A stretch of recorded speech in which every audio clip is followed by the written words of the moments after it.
In this slide we can see some of the tools for selection of entities, and these can be found in the main toolbar on the top of the Design Modeler GUI. And we can see a grab from that toolbar at the top of the screen here, and we can see the items from left to right copied from top to bottom on the left hand side of the screen. So we can opt for a new selection of an entity, a single selection, which is a default option for a single entity selection, for example selecting a face or selecting a body. We can use box select in order to drag a box over multiple entities to select them in one go. There's an example on the right hand side of box selecting. If we drag from bottom right to top left, we'll capture all of the entities that are fully and partially enclosed within the box, and if we drag from top left to bottom right, it will only grab the entities which are fully enclosed within the box.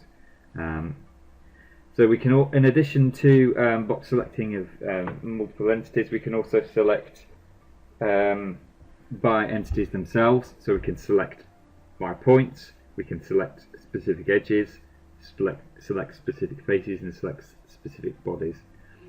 You will find that when we go to specific operations within Design Modeler and it needs particular entities to be selected as far as the details view, then only that particular option will be allowed, and it will be automatically, the geometry type will be automatically selected. But by default, if we want to select a geometry in order for a subsequent operation, we can use these buttons from points through to bodies in order to select the entities to be used as part of that operation. As far as the selection of entities to be used, we can also shrink and expand the selection.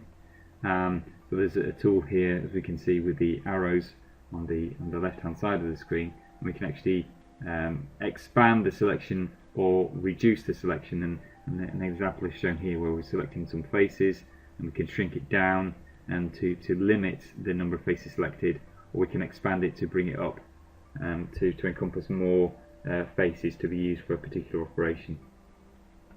And a tool to go from a small selection to a larger selection are these selection extensions here, where we can extend to adjacent, to limits, and we can also flood to blends and areas. And this allows it to extend from a single or a few selected entities, and to move out into other entities that are adjacent, or to the limit of the edge loop.